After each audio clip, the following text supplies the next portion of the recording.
On Thursday, Senator Elizabeth Warren raised concern about racial discrimination in banking. Warren highlighted the Dodd-Frank Act, which put in place more protections for consumers following the Great Recession, such as creating the Consumer Financial Protection Bureau. She praised the CFPB for combating discriminatory practices and called out big banks for claiming CFPB's investigations are, quote, abuse. Warren, who is an outspoken voice on the Senate Banking Committee, continued to hammer banks for trying to dodge responsibility for their actions. Mr. Chairman, so the 2008 financial crisis was triggered by big banks and other financial institutions targeting communities of color with predatory mortgage loans.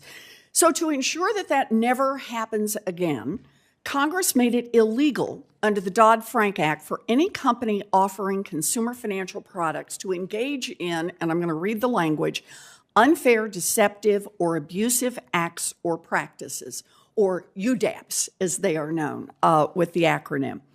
Congress also created the Consumer Financial Protection Bureau and put it in charge of enforcing these laws. Under Dodd-Frank, a bank commits an unfair practice if three conditions have been met. First, that the practice in question would likely cause substantial injury to the consumer. Second, consumers couldn't reasonably avoid that injury.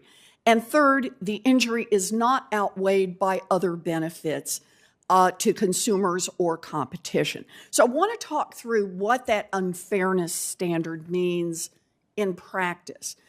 Ms. Nelson, you are an expert on civil rights law, so let me run through an example with you. Say somebody walks into a bank wearing a cross around their neck, and the bank teller takes one look at them, refuses to help, and tells them to leave, maybe even calls the police to kick them out. Ms. Nelson, do you think that situation would cause the consumer substantial injury? Absolutely. First element. Okay. Do you think the consumer could reasonably have avoided the injury? I don't see any way they could. Okay. And do you think there might be some public or economic benefit to the bank teller for doing what they did that should outweigh? Okay, good. All right, so we've gone through the test that Congress wrote into Dodd-Frank to define unfair practices. Ms. Nelson, would you conclude that this bank, if it met these three tests, may have violated Dodd-Frank by unfairly discriminating against a customer on the basis of their religion, and that regulators should probably take a closer look at this bank? Yes, they should. Okay, good. And if the bank can't do this because of someone's religion, do you think the bank should be able to do this because of someone's race? Absolutely not. All right. I agree. And that is why I am very glad that the CFPB is cracking down on discriminatory and other potentially unfair practices under the law when it updated its examination procedures earlier this year. This ensures that the CFPB examiners are doing what Congress told them to do: root out unfair practices against consumers, whether the unfairness is because of their religion, their race, or their sex. And yet, the United States Chamber of Commerce and other lobbyists for big banks have come out in full force to claim that CFPB examiners investigating potentially unfair discriminatory practice amounts to, in their words, abuse. Now, listen to that again. The bankers claim that the CFPB is engaging in abuse of the big banks if it stops those banks from discriminating against customers based solely on race. Wow.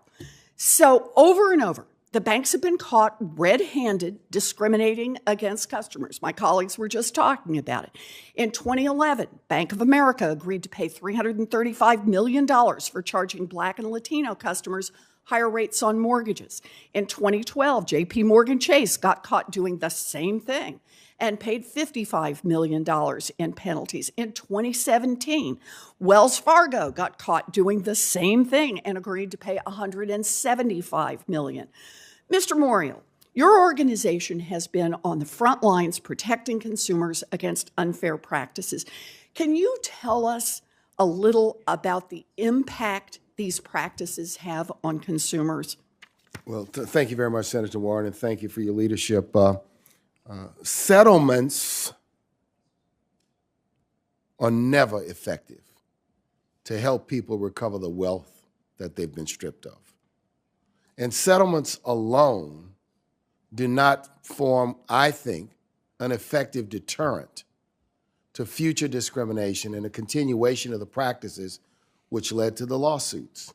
You and I both know, and this committee knows, that when the financial crisis took place, the taxpayers of this nation rode in on their stallion and rescued these banks because of the thought that if they did become destabilized and went on, the broader economic impact would be severe.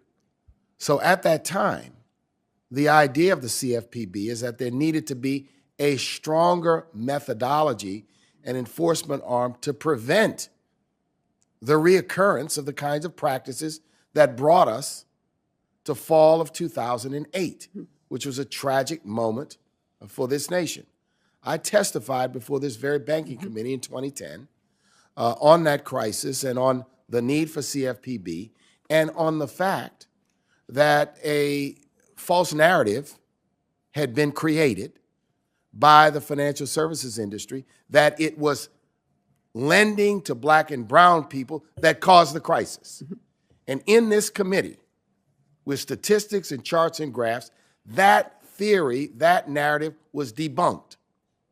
And so once again, we have to push back against any notion that CFPB somehow is going to negatively impact the availability and access to capital for black and brown communities. Such an argument is preposterous and disrespectful to the long history of this nation in trying to overcome systemic discrimination. So CFPB is an essential, very important agency. And for those that don't support it, give me something better. But having nothing is not an option. All right. Thank you very much. I appreciate your longtime work in this, and I appreciate your strong voice in this.